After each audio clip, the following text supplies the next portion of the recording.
Man, what a great episode we have coming your way today. I am excited for this one.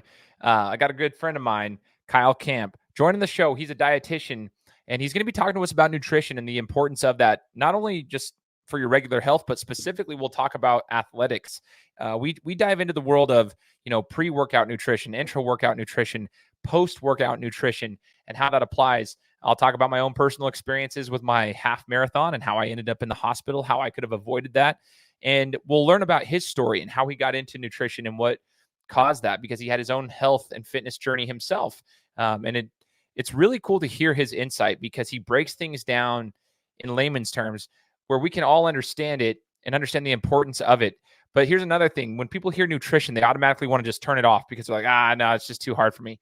I'm going to tell you, some of his stories that he shares will be so relatable that you'll actually leave the interview with some hope that you could, like, if you have a problem with your own nutrition, you'll leave the interview with hope because you're like, oh, it's not that hard. I just needed to hear it from somebody like him. So this is going to be a really good interview. I really am excited to share with you guys. And I have to shout out Brittany Race, who was my friend who connected me with Kyle. You'll hear about her again in the interview because I shout her out. But man, what an awesome friend she is for connecting the two of us. I would encourage you guys to listen to this, take notes, and follow Kyle and their company if you guys want to take advantage of their services, because he is a wealth of knowledge. This is the Gametime Guru. So, what time is it? Game time! This is the Gametime Guru podcast, where I interview sports figures from all over the world to help deliver a panoramic view on sports. So whether you're a former athlete, one of the crazies, or simply a casual sports fan, this is the perfect show for you as we peel back the curtains and learn from our guests every single week. I'm your host, Shane Larson, and I'm helping you see sports through a different lens. What's up, everyone? Welcome out to another episode of the Gametime Guru podcast. My name is Shane Larson, host of the show. Like I said, man, you guys know, if you've been following me for a while, I mean, we're 7 years running into the show. The show has been downloaded in 182 countries, all 50 states. It continues to grow. If you follow me on social media, you'll see, I post a lot about just the business side of things, as well as I like to share some of the interviews that we've done, but I also like to share the business side of things. And so you'll see some of the markets that are most popular for the show. And, if you're in those markets, awesome. If not, share the show out there. I mean, it's all due to the listeners of the podcast and everything you guys have done for us in the last 7 years of just sharing the content, being on the podcast yourselves, following me on social media, leaving a review of the podcast. All of it helps. So I just want to say thank you for that. I also want to shout out Athlete Narrative. As you guys heard in the introduction, Athlete Narrative is the presenting sponsor of this particular podcast episode. And Athlete Narrative is an amazing tool for athletes to build their brand, to leverage their name, image, and likeness. So if you're interested in getting a 10% off each month on your subscription, it would make it $90 a month to use their software and their services. You're an athlete, high school athlete, college athlete, and you want to be able to monetize off of your name, image, and likeness, hit the link that's in my description of this podcast, and you guys can go in there and get a 10% off of your monthly subscription, and it's pretty affordable for the services they provide. Okay, so starting, today, I mean, nutrition is a big factor for me. And this current point of my life, actually, at the time of this recording, I'm on a journey. It's a weight loss journey, but I've always been into fitness. I've always been into athletics, and there's a reason I've really dialed in on my nutrition. But I've also been a geek about nutrition, and especially in the world of athletics. And here's the reason why. I always talk to you guys about the high level athletes such as LeBron James and those guys who keep their bodies in check with a lot of, they're mindful of their nutrition, and they keep their bodies recovering, and they are always able to compete at a very, very high level. And nutrition is just such a massive part of that. And so today we're bringing on an expert. His name is Kyle Kamp from Valley to Peak Nutrition, and we are excited to talk to Kyle and learn about his knowledge. Let him share his insight with us. So Kyle, thanks for joining the show, brother. Yeah, I appreciate you guys having me. This is great. I'm excited, and congratulations on the success. I mean, you were leading. Obviously, I was on the podcast as you were introducing it and talking about the widespread audience that you reached. That's awesome. Congratulations. Oh man, well, I appreciate you, and that's from people like you that joined the show and shared it. It has nothing to do with me. It's all the people like yourself that have been willing to join us. So thank you, and let's shout out Brittany, my friend Brittany Race. I got to shout out Brittany. I love Devin and Brittany. Those are some of my longtime friends. I met them back when I was working at my old job back in like 2007. And Brittany's a good friend of mine. And that's who actually introduced me to Kyle. So I'm excited for this conversation, but I want to shout out Brittany as well. She's just so supportive, and I just always love that about her. So, Kyle, let's break it down. So, first, before we get to know more about you and your expertise and whatnot, tell us about Valley to Peak Nutrition and the business side of it. Then I'm going to get to know you a little bit more, and we're going to hear your background. But what is Valley to Peak Nutrition, and what services do you guys provide? Like, what is that, and where can they find you? Yeah, that's a good question. They're almost one and the same. Talking about my background and then what Valley to Peak is. I'm going to go in reverse. Actually, I don't know if I'm breaking protocol here, but you're good. You're good. This is you, man. You tell it. So prior to us recording, you were kind of like, well, tell me about your health journey. I was like, man, we should probably press record because it only comes out once, and that's kind of the backstory. So oftentimes, and this isn't always the case, but dietitians or people that are really focused on health, they had some sort of upbringing in it, right? They'd been exposed to it. That wasn't the case for me at all. In fact, what interested me, what got me into health and going that route for my career field to answer the question that you'd asked earlier, was I actually grew up really overweight until I was 270 pounds when I was 23. And I lost 140 pounds. And in that experience, process, journey, whatever you want to call it, I really got interested in learning how nutrition worked.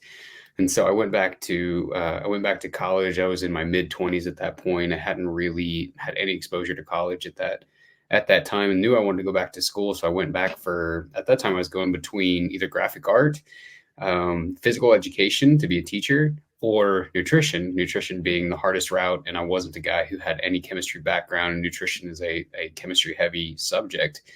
And so I went back, got my education in that. Valley to Peak is like our tagline is, we help everyday men and women perform and enjoy optimally in the mountains. So we live in the West, we live in Idaho, and typically people reach out to us whenever they have a goal in mind and they're unsure on how to hit it, whether that's weight loss, or sometimes it's performance, sometimes it's training, sometimes it's sports, sometimes it's a variety of different things. But what we have really is, and we have worked to build an abundance of resources available to people to help them on that journey. Everything from completely free on a journal that we've got, or a blog online. We have a podcast as well that we update every other week. And the goal in that is to always give helpful information that help people reach whatever the goal is. We do have, opportunities for people that are interested to dive in deeper, or we have paid products, right? We have self-guided courses. We have group courses that dive deeper into nutrition topics. And then as kind of our high level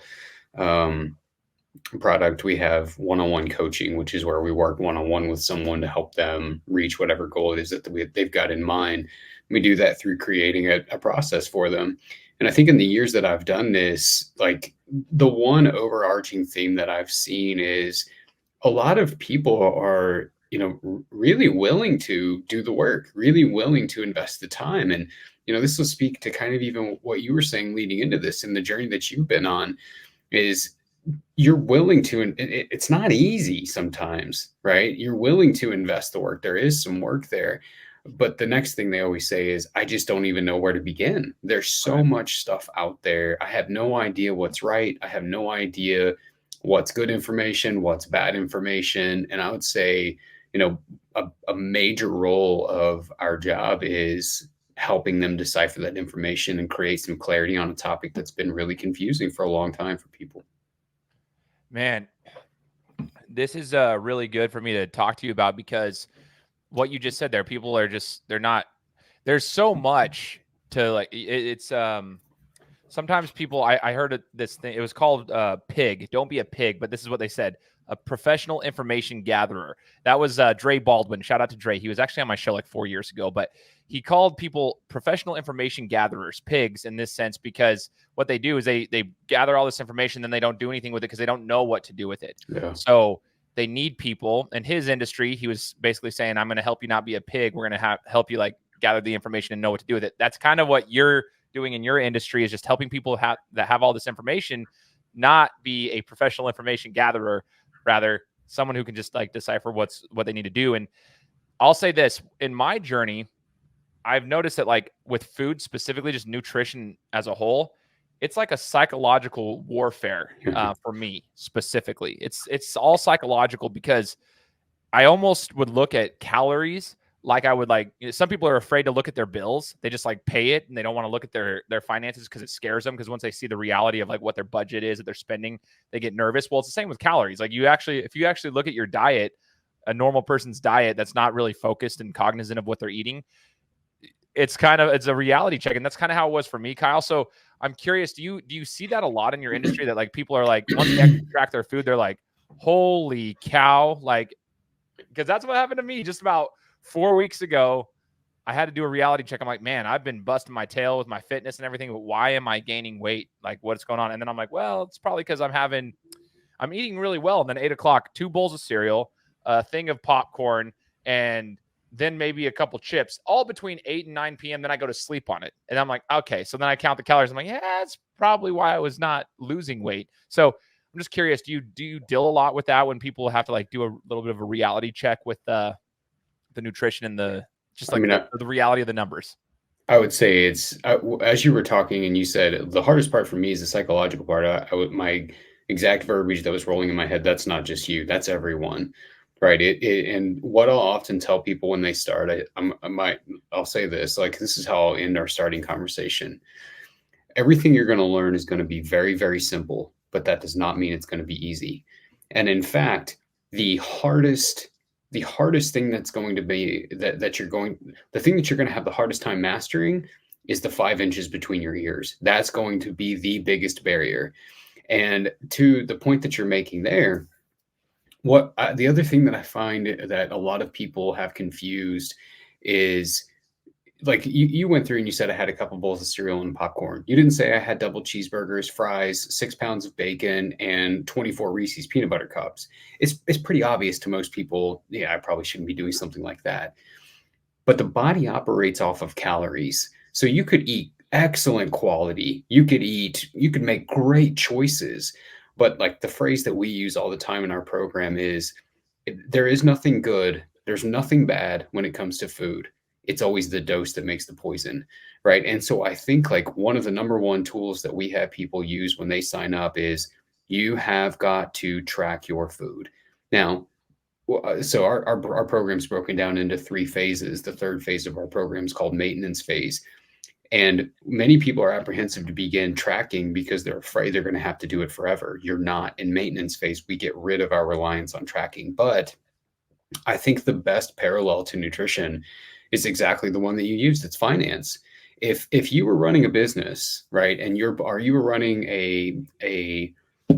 anything, if you were running a business, if you were running your own personal finance, if you were running a service line in a business or whatever, and your boss came to you or you were coming to you and you're wondering, how in the world am I overdrafting on my bank account every month? And you were to, like, let's say that you were sitting down with a financial advisor and they asked you that question. I'd say, I don't know. I make some money and then I spend it, and like, I just figure it should all work out. And it's like, well, that's not how it works. You have to you have to have an idea of how much is coming in, how much is going out. And if those numbers don't equal, then you got a problem, right? And it's a great parallel, Shane. You said it perfect. That is exactly how this works. And I think that most people are shocked by, like, you want to be depressed, measure out a tablespoon of peanut butter and see what that is compared to your actual calorie need. And it'll quickly start to add up. When we study this kind of at an academic or nerd level, one of the things that we find, one of the greatest gaps in, is generally people are eating half the amount of calories. I'm sorry, people are eating double the amount of calories that they think they are. So, like, we'll use simple numbers. They think they're eating 1,000, but as they start tracking and measuring their food, they're eating 2,000. And then all of a sudden they have that same type of moment you had, which was like, oh, well, no wonder that I'm not seeing a good ROI with my time for the amount of effort that I've been investing here. I'm way over, even though I'm making great choices. I'm not out there, I've changed the quality of the food that I've eaten, but I'm not seeing progress. It's always numbers. Thank you for sharing that, man. I think it's important for us to just, it's not to scare people. This is why I see so many people that have, like, you can call it a food addiction or just an issue with food. I don't know if not everybody has to have an addiction to food, but some people just have a struggle with overeating because, like you said, they're not aware. I wish we could like help people at a younger age, even athletes for that matter, just understanding the numbers side of it, like how many calories are in a pound, like how many calories equate to a pound. And then like you start doing the math and you're like, there you go. But one time I worked at a company called bodybuilding.com back in the day. And we had a guy there, Kyle, that actually said something that was interesting to me. And it's stuck with me forever. He said, like, some guy said, do you have a problem like walking around at 300 pounds when you're in your professional bodybuilding stage of that part of the year or whatever? And he said something. He goes, no, because I know that if I want to get to a certain weight, I can always do it. And he goes, because there's very few things that we have control over in this world. And one of the very few things we do is our body composition, because of the fact that it's numbers. If I want to lose a certain amount of weight by a certain amount of time, although it does take effort, he said, I can calculate that. It's a numbers game. I can calculate it if I want to lose it fast, if I want to lose it over time and be more comfortable. If I want to gain weight, I can do it. Like he goes there, it's a numbers game. And that's always stuck with me. But again, it's like you said, it's pretty simple. It's not easy to do. And that's the one thing. So with that being said, I want to touch base on the athletic side of things. So for something with me in my current journey at this moment, I mean, I haven't changed anything that I'm doing athletically. I mean, I'm pretty active compared to the normal person. And I just kind of shifted my eating habits as far as like the calorie count that I'm having and just being smarter about my choices. And I've been able to drop 14 pounds in 4 weeks. And I feel good. My strength's not gone. It's like, whoa, that's what happens when you just eat like you should be eating, right? Like, I'm not doing anything crazy, but I want to touch base on this because a lot of athletes struggle because they're putting in a lot of effort, especially at a young age. For men, their testosterone levels are super, super high, but even the girls are like, they're very active when they're younger, burning a lot of calories. They need to maintain a lot of calories. And then during the off season, or maybe their career is over, they struggle because their bodies aren't as active anymore. They're not forced to be as active, but now they have these eating habits. So I guess my question for you would be, is there a way for athletes or any active person to develop healthy habits with food so that when they transition from that stage to the next part of their life, they don't see a massive drop off where they really end up having a problem physically? That is a good question. That is a very loaded question because you're dealing with psychology, right? Yeah, But yeah. but there are strategies and habits you can implement. I might have you rephrase the question here in a little bit, but even going back to the conversation, the topic we had just a second ago on calories, the inverse is true as well when you're talking about the athlete. Like you referenced LeBron, you referenced a couple of pretty high level athletes. Tracking can also be effective to make sure that you're getting enough fuel, right? Because if you want to achieve peak performance, you have got to fuel the body well. You can't be mediocre, you can't be kind of close. And I think, like, especially for the young athlete, collegiate, high school, etc., the idea is well, I'm already playing pretty good. I probably don't need to do that. My rebuttal to that to everyone is always imagine what you might be if you did. Right? Imagine what you might be if you did hit that, because there is a difference between optimal and practical. And it's good to find those, right? Like you don't want to drive yourself nuts tracking this, but at the same time, if you're doing everything in training, you're doing everything your coaches are suggesting, you're getting decent sleep, you've got all those great habits, but you haven't tackled this other variable of nutrition yet, it seems like low hanging fruit, easy thing to do to see, can I get another 1%, right? Can I get D1? Can I get somebody to look at me? Can I get, right? Some of those things. The going back to the original question that you had just a second ago, are there habits that they can develop over time? I think that, again, this is psychology. So the trouble with food is there's a lot of things involved whenever you talk about this topic. We don't just eat based on appetite. We eat for joy, right? We eat because it brings us pleasure. We eat for all of these different reasons. So some of these strategies, when it comes to 8 p.m. and you want a bowl of cereal, me telling you, oh, go off of how you feel, go off of if you're hungry rather than just a craving, it's going to be really hard to combat that craving at 8 p.m. and tell yourself no. That's just the psychology part of it. But I think if you develop kind of the mindset of, I think two things come to mind. One, learning and going off of hunger versus craving. Am I genuinely hungry and I need some fuel for my body? Or is this just something that like I'm bored and want to fill the time gap just sounds good the same way a hot shower might sound good right now, right? Trying to decipher what those two things look like for one. But then number two, getting an understanding of one of the real reasons to eat, although I will not deny like pleasure is one of the great things of life. Whenever you go eating something with somebody you care about that tastes good is a almost as good as it gets on this side of eternity, whatever you believe that is, right? So it's not to say like, oh yeah, you should just eat for strictly fuel, but at the same time, that is important. One of the there's a phrase that floats around right now, kind of in the training community, right? Like the workout community, which is choose your hard. I hate one-liner phrases like that because it drives this idea like that we've all got to be militant or whatever.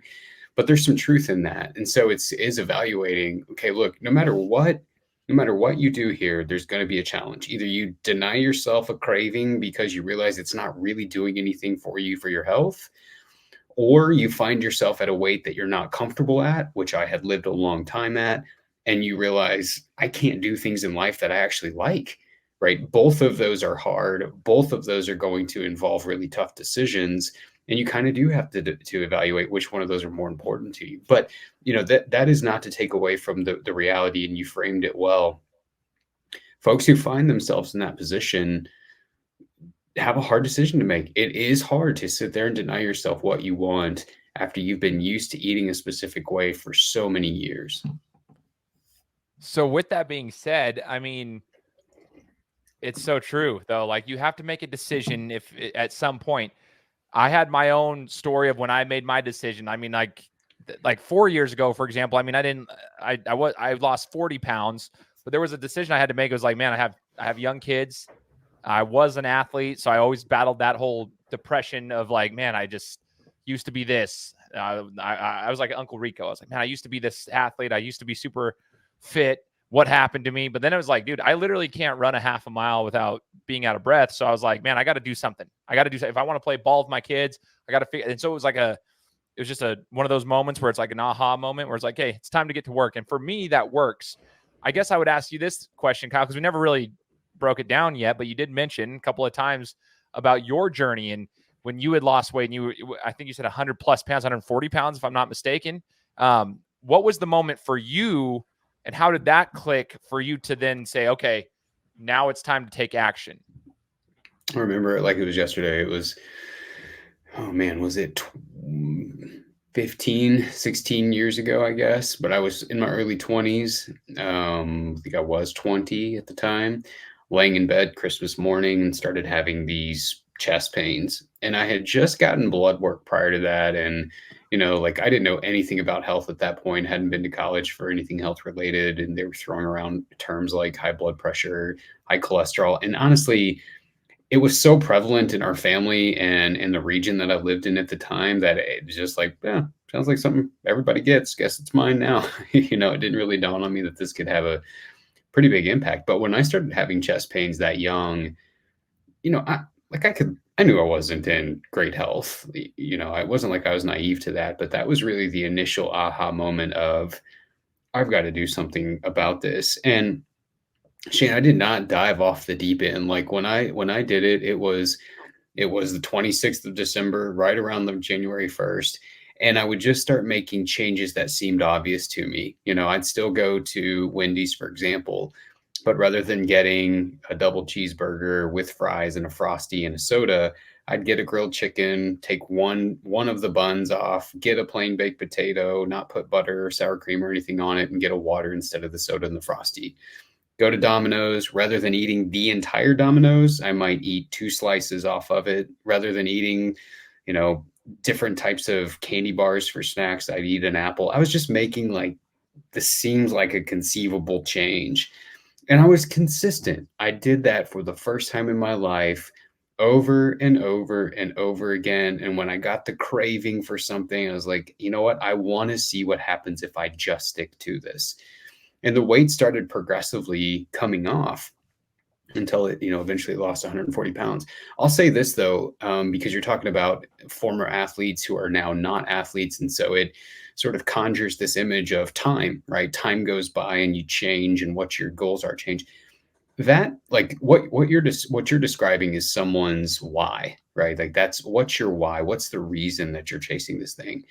Something we talk about a lot with our folks is that will change. Right now, it could be, okay, my why is, frankly, back then it was like, I want to get a girlfriend. I want to date a girl, right? And then, okay, now that everybody in my high school has seen me, I want to show up to my 5-year high school reunion still this way. So no one can look at me and say, look, you gained it all back. And then it turned into, I want to get married. And then it turned in, we had kids. I want to do stuff with my kids, right? It's always changing. But I think that that's a good thing because it's always going to perpetuate a sense of motivation. There's a reason to keep making these decisions. Now, this is my job. I'm 16 years on this side of my initial weight loss.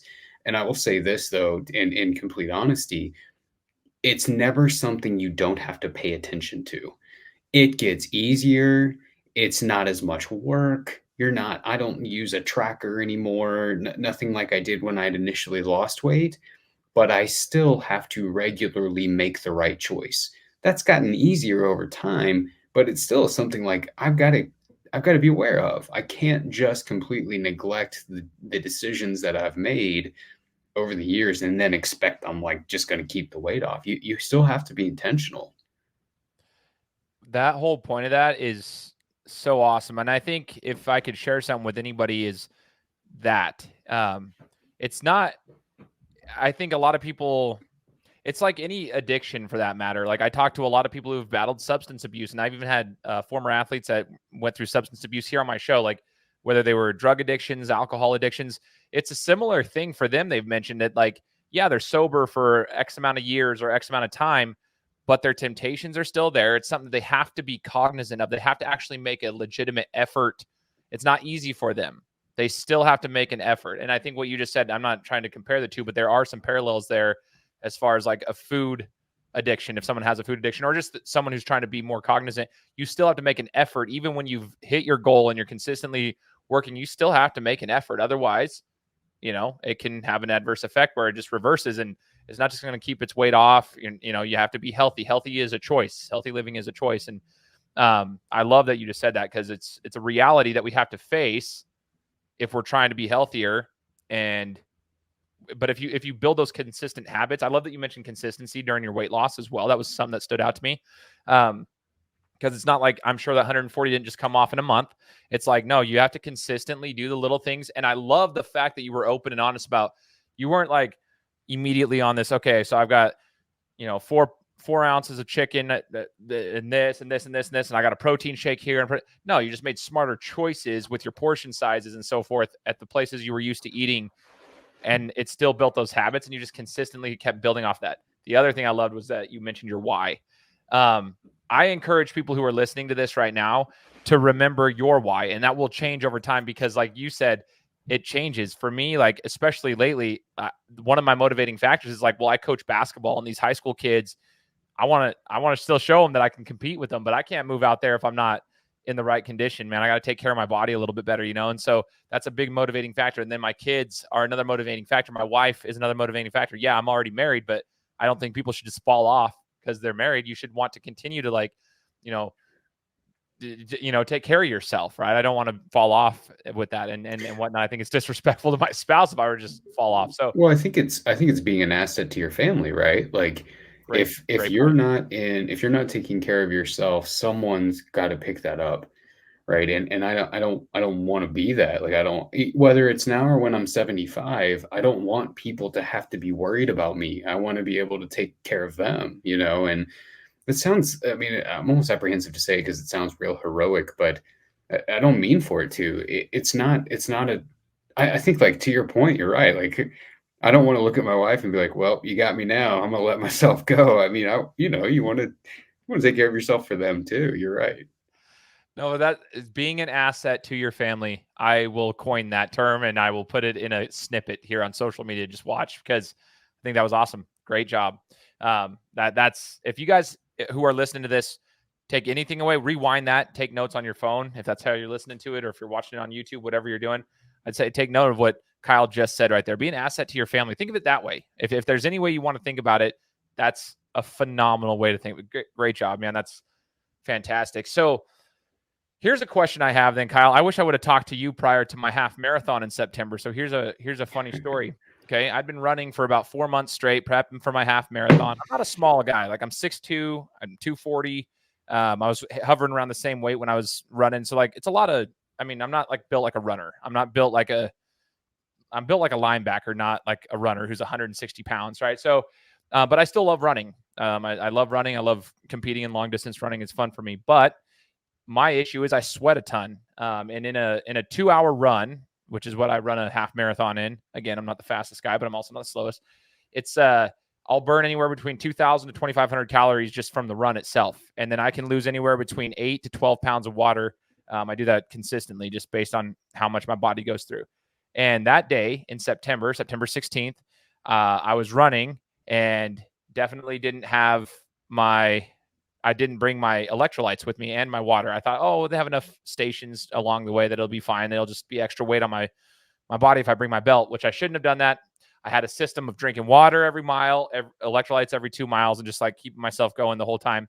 Lo and behold, my heart rate skyrocketed the last 3 miles. I was over 190 beats a minute for the last 3 miles of the race. And I hit over 200 beats a minute on my heart rate at the very end of the race. I collapsed after I passed the finish line. Couldn't get up off the ground. My legs stopped working, and they ended up putting me in the ER because they had to take me in an ambulance. So my whole point was like, man, I didn't prepare properly for that. I thought I was totally fine, but my body went through some super, super rigorous activity there, and I found myself in a bad situation, even though I had prepped as much as I possibly could. So for people who are long distance athletes or anybody who's competing in a high level like myself, so that we can avoid those situations, do you have any recommendations or advice for the people like myself? For an idiot like me, what would you say? Oh, that's good. Yeah. So the interesting thing about, we'll think of fuel, like people, are into gels and all of these different things on half marathons, full marathons, ultras, etc. We'll talk about that again here in a second, but like hydration is something that's generally not thought of. The interesting part about that is it takes as little as 1 to 2% of a loss in hydration, or like your weight sometimes whenever you're measuring how much fluid you lose, for a drop of performance to take place. So obviously the main goal there is you want to try to replace any amount of fluid that you're losing.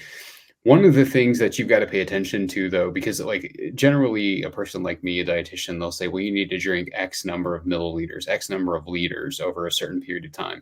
I don't love that, because not everybody's going to be the same. And the worst thing that you can have develop in a situation like that is sloshy gut syndrome, right? You drink so much water that you're running, and it just feels like there's a water tank in your stomach bouncing around. It makes you want to throw up.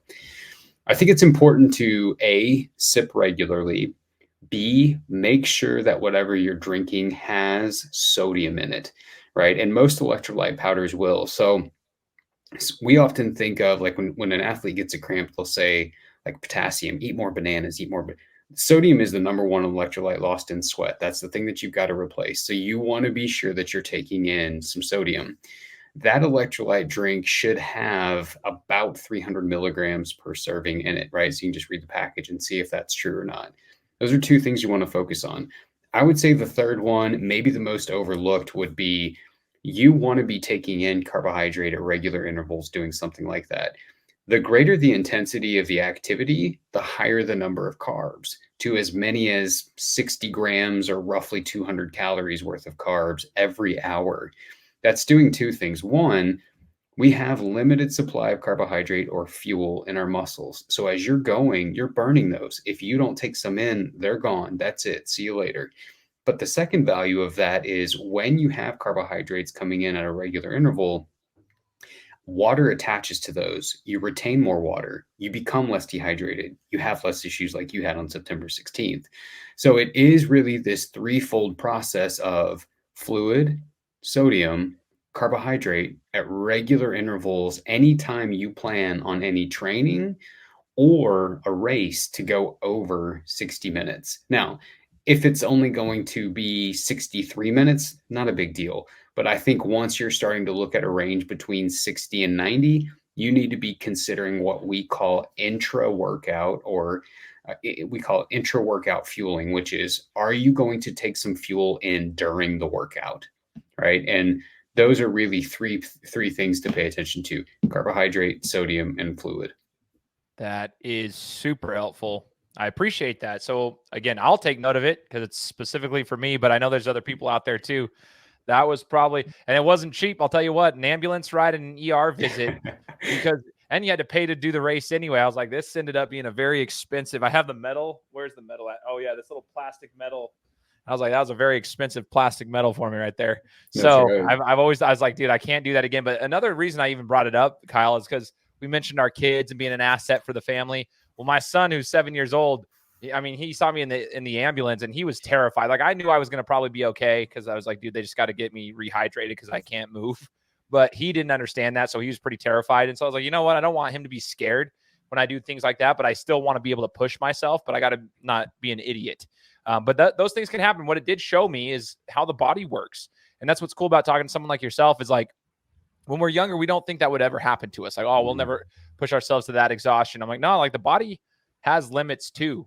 Even though everyone wants to David Goggins it sometimes and just do their thing, it has limits. And so you've got to take care of yourself. So people like you are vital for this type of thing. And so here's a question for you. So some people might have, like, let's just say you're an athlete getting ready for a basketball game, or maybe you're getting ready for a boxing match. I'll talk my language here. And like, maybe you want to have something prior to the activity to have some fuel, but what if, some bodies are better, like some bodies function better, it feels like, when they're fasted, like they can perform on a fasted state for a certain amount of time as compared to like maybe fueling up 2 hours prior. Do you guys in your company at Valley to Peak, do you guys have like a way to gauge that? Like, who's like, you have to adjust per each person that you work with? Like, how does their body function? Because I can't lift weights or run with any food in my stomach if it's been closer to like an hour and a half, 2 hours from eating. Like, I have to eat way before if I'm going to even have food in my stomach, just because it messes me up. I'm just curious, like, do you have to adjust to everybody? Yeah, well, yeah. So I would say two things on that. One, when we do podcasts like this, I always say this: one of the best questions or one of the best answers that any decent dietitian could ever give is, it depends, because everybody's unique, right? I could tell you all the right things, you go do it and you fall apart. I could tell you everything not to do, you go do it and set a PR, right? So it is very tenuous, not tenuous, but it is very specific based on the person. And that is like the one-on-one. You're able to have a conversation with someone when you're working one-on-one with them to say, okay, let's try this. Oh, I've tried that before. It doesn't work well. Great. Here's an alternative. But here's the good part. Here's the real value add to any listener is there are some universal things that are applicable for any athlete. It doesn't matter if you're an endurance runner. It doesn't matter if you're a basketball player. It doesn't matter if you're a boxer, baseball player. It doesn't matter. This is universally applicable. If you're going to have at least 3 hours between your training session and your meal, you can have a full meal: carbohydrates, proteins, vegetables if you want them, really anything that you want in there. We know, though, that proteins, fat, and fiber, so fiber is found in predominantly fruits, vegetables, and grains. We know those take a very long time to digest. So as you close that gap between when you eat and when you train, you want to switch to things that are easy to digest. So let's say, for example, you had planned to eat lunch at noon. You've got a training session at 4, but work just got completely away from you. You haven't eaten since 10 a.m., but you don't really want to go into training completely fasted because you're already feeling tired. What you want to focus on whenever the time gap is an hour or less is simple to digest carbohydrates. So you can do things like a Gatorade, you can do gummy bears, you could do Skittles, you could do Starburst, you could do dried fruit, you could do a number of things, because you have one of the things that we forget is that at some point the food that we put in our mouth turns into energy that propels the life that we love, right? I mean, at some point there's an exchange or a reaction that is going on in our body that takes food that we eat and converts it into usable fuel. The time gap in foods that are easy to digest is near immediate, right? It is almost instantaneous. It's not instantaneous, but it's pretty close to it. So you're going to get that fuel for the training whenever you walk in there. If you sit down to a full meal and then you walk in 45 minutes later to train, that may not even be done being processed until after you're done training. There, you're not getting it yet. You're not getting the fuel to propel you through the workout. So the couple of things there to remember are time, right? So if you've got 3 hours or more, you can afford a full meal. If you have 60 minutes or less, you want to eat very easy, simple to digest carbohydrates. And then number two, which somewhat falls along the same lines as what we're talking about, even though it's not directly tied to right before you eat. This goes back to tracking, making sure that you are getting regular fuel in every day to meet whatever your numbers are between carbs, proteins, fats, calories, because the body is like a reservoir, constantly filling, constantly draining, constantly filling, constantly draining.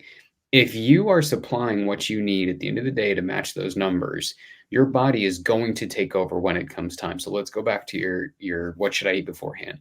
If your numbers are right on a day-to-day basis and you go work out, there is plenty to take from in the reservoir to get through that training, even if you don't have time to eat, as long as you are sitting there and you are making sure you're hitting those numbers on a day-to-day basis. Does that make sense? Totally makes sense. Okay. That is the best explanation of any of that I've heard. So thank you. And I worked in the fitness industry. Go figure, right? Like there's always like everyone thinks they're a bodybuilder or something. And then you hear that and you're like, yeah, some people never broke it down like that. I'll just say it that way. That's perfect.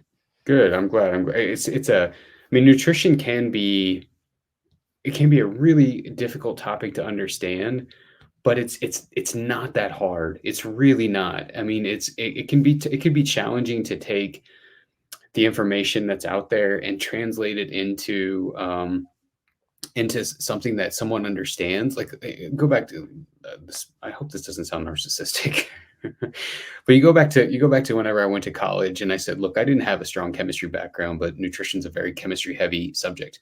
I was not smart, but I had literally invested my entire life into studying, and I would read what it said in the textbook, and I had no idea what that meant in a practical level. So I would come up with these metaphors that made sense to me, like a reservoir or a tractor or a diesel engine or chain linked fence to describe how slow or fast carbohydrates break down. I had to translate it into a way that I understood, or I couldn't digest the information to pass an exam. And this is the part I hope doesn't sound narcissistic, but I think because I wasn't smart and I had to do that, it's helped me a lot to be able to explain it to someone, in everyday terminology where it's understandable. Like, oh, fueling's like a reservoir. And as long as you keep that full, there still is plenty to take off the top so that you don't have to worry about filling it up right beforehand. Oh, dude, I don't think it's narcissistic at all. I think it's a blessing to have someone that I would consider an expert in the field to be able to explain it in layman's terms for people who need it. That's the problem, is people overcomplicate it. Even myself, like, we overcomplicate things. We need someone to be able to break it down for us. And that's, I don't think it's narcissistic at all. I think that's what you put your time into, and that's how you serve people. I think it's really, really cool. I appreciate that. Yeah. And Kyle, one of the last questions I wanted to ask you is in regards to recovery. We've talked about pre-activity. You just mentioned like all the things there, and we've talked about intra workout.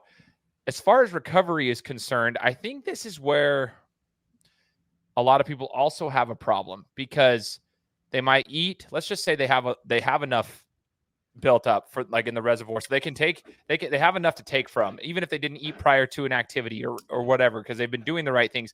But once they like go and exert themselves, let's say it's a basketball game, for example, or it's a half marathon, and it give or take a couple hundred calories, about 2,000 to 2,500 calories is what I burned in a 2-hour window.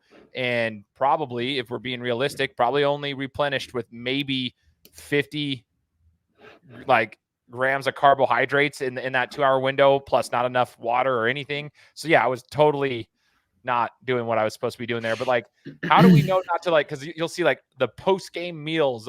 Oh, we're going out to lasagna and we're going to start eating Italian food. And then all of a sudden, you overindulge, and then it might almost have an adverse effect. So I guess my question is this. It's hard to have so many things to say. So my questions have been awful today. Very, very like loaded and not very well like stated, I guess. But how do we know how to pinpoint what we should be eating for recovery? Is there just maybe a basic thing to keep in mind when we go and make those choices for our recovery meals? Because recovery is just as important, if not more important, than some of the stuff prior. Yeah, it comes down to this really. Okay. We get calories from three places: carbohydrates, proteins, and fats. Aside from that, calories don't exist aside from those three. We do get calories from alcohol, but that's a totally different category, totally different conversation. If you can remember if you can remember, each of those macros basically has one responsibility alone. Protein's responsibility is to recover. Carbohydrates' responsibility is for energy. And then the responsibility of fat is for transport of both hormones and vitamins. If you can make sure that that's a part of your post-game recovery meal, is there some protein in here? Is there some carbohydrate in here? Is there some produce in here? Is there vegetables and fruit in here? You can ensure that you are getting everything that you need to recover the muscle, replenish the fuel stores, and to make sure that you're going to recover well. One thing that I do want to say is, like, on the topic of fruits and veggies, which seem to be number one, it seems to be that seems to be the most predictable thing you would say from a dietitian, right? It's also the thing that is the most challenging for people to get, especially young athletes. But the value of it is this. Earlier, I said at some point, the food that you put on your plate becomes usable fuel in your body. And I said that happens through a conversion process. The gasoline behind that conversion process comes from the nutrients in fruits and veggies. So if you think, oh, I'm going to get a lot of protein, build a lot of muscle, I'm going to eat carbohydrates and be really fast, but fruits and veggies, I don't see any value in those. You're sadly mistaken. You're missing the 1%, right? So you want to make sure carbs, proteins, fat, and produce are all a part of your post-game workout. Earlier, we said nutrition is a game of numbers. It does not matter if those numbers from those three groups are being met from a PB&J and a glass of chocolate milk, a lasagna and a salad, a taco night, team taco night, whatever. It doesn't matter as long as those numbers are being met. Now, as far as overindulging, it depends on the athlete's goal, right?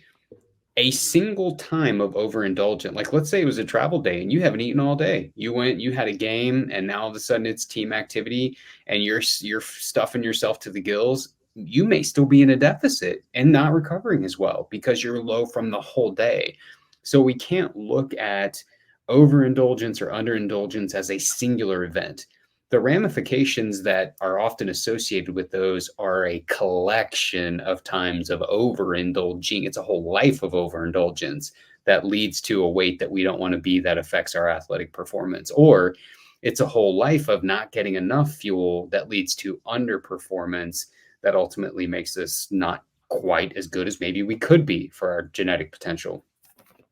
So I think that that's a really long-winded way to answer your question as opposed to just saying what it is. But the key thing is this: when you look at your plate, whether someone's made it for you, a team parent has made it for you, if it's been catered for you, if you've made it yourself, or if you're a professional athlete and you've hired someone to make it, what's on that plate, there needs to be some protein to recover your muscle. There needs to be some carbohydrates to make sure that reservoir gets filled again.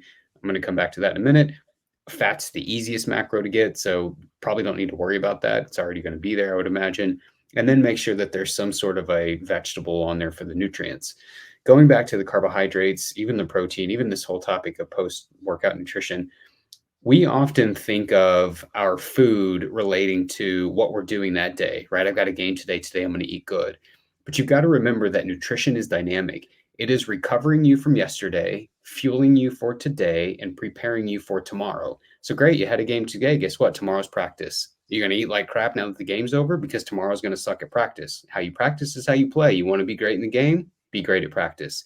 You have to stay on top of it.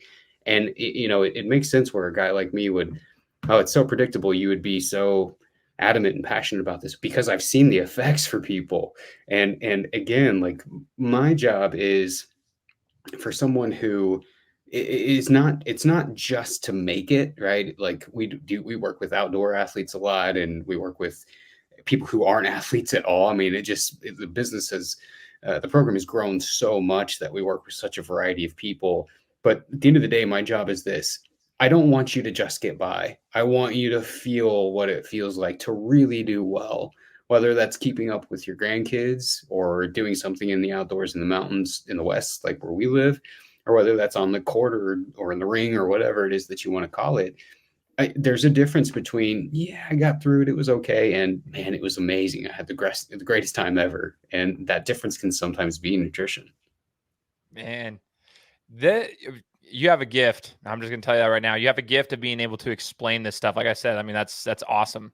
That was such, there's so many snippets out of that I've already just taken note of. And I encourage the other people to take notes of this. Like, if you're listening to this, the beautiful thing about a podcast, what I always tell people, and yes, I'm biased because this is what I like to do, but you can go back and rewind it. You can listen to a thing over and over and over. You can take notes while you're listening. There's an amazing thing about podcasts because they live on forever. So you can hear it and go back and check it out. But the whole concept of like food being, like nutrition being dynamic, it's, recovering from yesterday, preparing, or recovering from the exercise, preparing for tomorrow. Like it's a whole cycle. And I love that piece of that too. It's so important to know all of that stuff. And like you said, it's simple, but you just need to actually, sometimes I think it just takes somebody explaining it.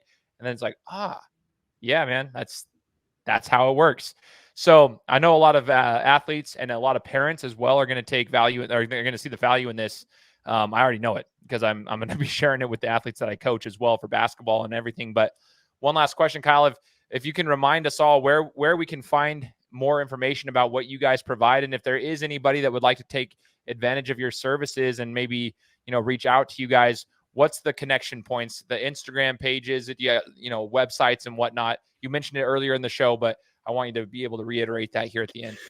Yeah, so we have all the things you're supposed to have nowadays online, from podcast to a website to everything. It's all under V and then the number 2pnutrition.com.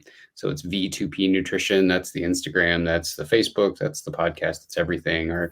The program's called Valley to Peak Nutrition. So if you Google that, it'll be the first thing that pops up, and anything that you're interested in, again, from free resources, accessing our podcast, to some of the products, if you want to look at that, can be found through doing that, just jumping on Google or looking at one of our social media sites. Heck yes, dude. Let's go. It'll be in the description of the podcast, guys. So by now you've probably already looked at the description of the podcast, I would imagine. So if you're listening to this, you're like, yeah, I already clicked on the button or the link or whatever, but I will put that here for you guys to check out. I would highly encourage you guys to do so. Follow them, listen to the podcast, do the things now that you've heard Kyle's expertise and his insight. Now you can follow him, and maybe if you want to take advantage of the services, reach out to them and see what they can do for you guys.